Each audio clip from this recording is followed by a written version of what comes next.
ulun jak sedot awat deraya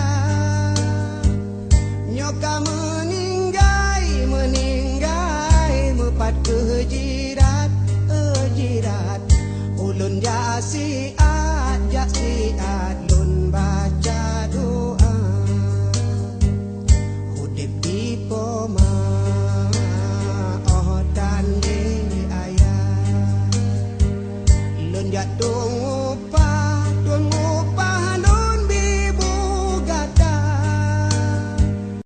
Jas merah, jangan sekali-kali melupakan sejarah. Begitu pesan founding father kita Soekarno dalam sebuah pidatonya. Adalah Suhaili Hussein Dato Mudo, Ketua Umum Lemtari, yang membuka tabir sejarah Indonesia jauh ke belakang. Menurutnya dalam sejarah, bangsa Indonesia dibina, dididik, dan diatur oleh 3 hukum. Yang pertama kali mendidik kita sebelum adanya hukum agama dan hukum negara adalah hukum adat yang dijalankan oleh kerajaan-kerajaan pada zaman dahulu kala. Kemudian masuklah agama dengan bermacam-macam penyebaran agama yang datang dari luar, seperti Wali Songo yang membawa Islam masuk ke Indonesia, atau agama Kristen yang diperkenalkan oleh misionaris dari bangsa Belanda. Pada masa itu, selain patuh pada hukum adat, masyarakat juga patuh kepada hukum agama. Kemudian dalam perjalanan kebangsaan, sampailah Indonesia pada sebuah masa kemerdekaan, sehingga lahirlah hukum negara yang dijalankan oleh pemerintah. Dan dalam perjalanan sejarahnya, ada 3 hukum, yakni hukum adat, hukum agama, dan hukum pemerintah, yang diadopsi dari hukum Belanda yang mengatur, membina, dan mendidik masyarakat Indonesia hingga saat ini. Namun dalam realitasnya, masyarakat kita sudah jauh dan melupakan hukum adat sebagai bapak kandung hukum di Indonesia. Di sisi lain, masyarakat cenderung taat dan patuh kepada 2 hukum lainnya, yakni hukum agama dan hukum pemerintah. Padahal ada sebuah peribahasa Indonesia yang disebut tali yang berpilin 3, yakni hukum adat, hukum agama, dan hukum negara yang dianut oleh masyarakat Indonesia.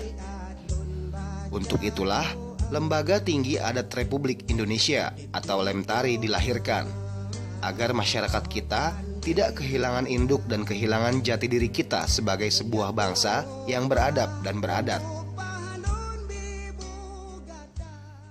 Atas pertanyaannya, kita terus terang, bukannya beberapa hari ini dan beberapa minggu terakhir ini kita lagi diet-dietnya melaksanakan audiensi dengan beberapa kementerian juga instansi lain. Maksud dan tujuan kita bersilaturahmi dan audiensi dengan para kementerian dan instansi lain itu dalam rangka memperkenalkan keberadaan Lemtari. Sebagaimana yang kita ketahui bersama, Lembaga Tinggi Masyarakat Adat Republik Indonesia ini yang kita singkat namanya Lemtari ini adalah merupakan satu-satunya lembaga adat secara nasional yang baru tumbuh. Jadi dengan barunya barang ini kita perlu memperkenalkan masa ini lembaga ini adalah lembaga adat secara nasional. Itu juga supaya kita ketahui kronologis berdiri dan keberadaan Lemtari ini dikarenakan telah banyak di daerah-daerah lembaga-lembaga adat secara kabupaten provinsi di Indonesia. Namun secara nasional lembaga adat ini belum pernah ada lagi. Itu perlu kita sosialisasikan, memperkenalkan masa lembaga adat ini adalah lembaga milik kita bersama dari kita.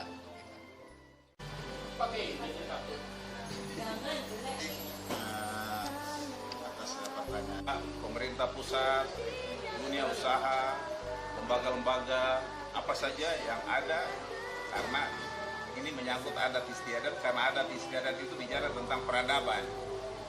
Ya, kalau budaya oke lah, itu mungkin kebiasaan budaya setiap daerah beda-beda. Tapi kalau sudah bicara adat istiadat, manusia itu diatur oleh peradaban. Kalau peradaban itu biasanya nilainya itu sangat tinggi, ya, karena itu menyangkut bagaimana itu menghormati orang, ya. kita punya adat kebiasaan itu kan bagaimana kita menjamu tamu atau kita berbicara dengan setiap tingkatannya, orang tua kepada anak seperti apa, anak kepada teman seperti apa, anak kepada orang tua seperti apa. Nah, jadi itu adat istiadat itu penting. Tapi dalam sejarah Republik Indonesia 71 tahun Indonesia Merdeka ini kan kita ini belum punya namanya yang lembaga yang mengatur khusus tentang adat istiadat yang dibicarakan oleh pemerintah kan. Dalam sejarah Indonesia Merdeka 71 tahun ini hanya budaya. Itu sebabnya budaya sebentar di pendidikan ditaruh, sebentar dia geser di pariwisata. Nah, kalau adat istiadat kan tidak begitu. Nah, itulah Lemtari hadir untuk ya kita mengakomodir. Seperti tadi Ketua Umum bilang bahwa karena lembaga-lembaga di daerah sudah ada, di tingkat nasional kami bentuk wadah untuk mengakomodir itu.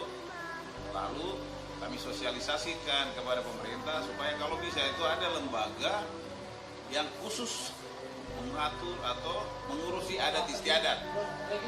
Bukan hanya budaya. Kalau budaya sebentar pindah di pendidikan dan kebudayaan, sebentar geser di pariwisata. Itu yang kenyataan kan di tata negara kita, di kementerian kita. Kalau adat istiadat kan tidak ada. Padahal kami jelaskan kepada kementerian, sebelum Indonesia Merdeka itu yang berkuasa siapa? Adat. Sampai sekarang pun orang adat itu ada, dan sampai kapanpun Republik ini tetap adat istiadat itu ada. Nah, sebabnya kami hanya mengingatkan kepada pemerintah yang ada, ya janganlah lupa jati diri kita, karena adat itu bicara jati diri bangsa Indonesia asli, Sabang sampai Merauke.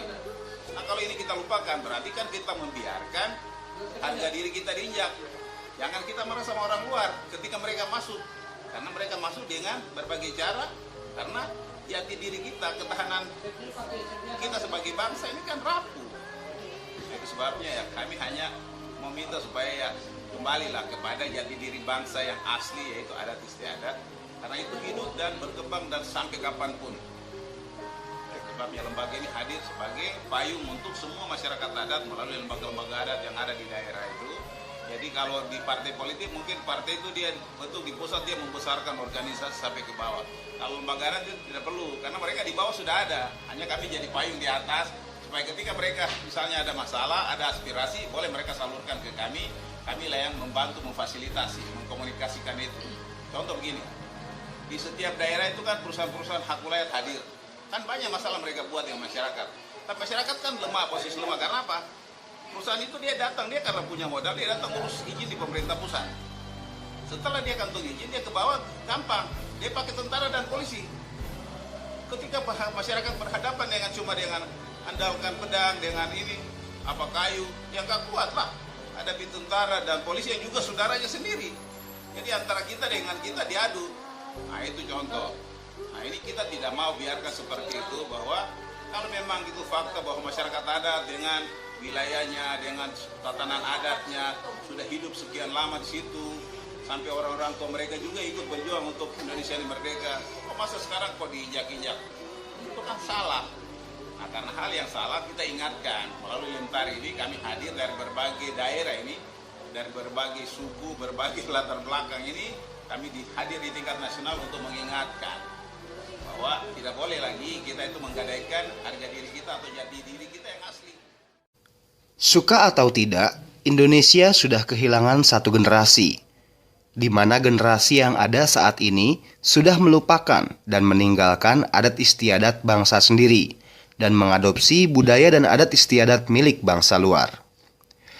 Karenanya, Lemtari dengan gencar melakukan sosialisasi dan audiensi dengan berbagai lembaga kementerian dan pemerintahan agar lembaga tinggi adat Republik Indonesia ini dikenal dengan baik dan dapat menjalin kerjasama baik taktis maupun strategis dalam rangka mengembalikan marwah adat istiadat kita sebagai bangsa. Selain mengadakan audiensi dan sosialisasi, keberadaan Lemtari sebagai lembaga tinggi tingkat nasional, Lemtari juga akan berperan aktif dalam menyikapi setiap persoalan kebangsaan, seperti persoalan narkoba yang saat ini tengah menjadi bencana di negeri ini. Kita mengadakan audiensi dengan Kepala BNN, karena sebagaimana kita ketahui juga narkoba ini adalah merupakan penyakit bangsa kita. Dan sekarang ini kita perhatikan yang menanggulangi dan menangani itu cuma khusus polisi aja. Jadi kita harapkan nanti kalau mereka berkenan, kita ada sejenis kesepakatan Lemtari ini dengan pihak BNN. Kita harapkan juga nanti para tokoh-tokoh adat, lembaga-lembaga ada tingkat provinsi, ada kerjasama juga, maka sampai ke tingkat desa. Ini udah penyakit negeri ini. Jadi tidak bisa kita serahkan kepada polisi semata-mata, harus kita sama-sama mengantisipasi.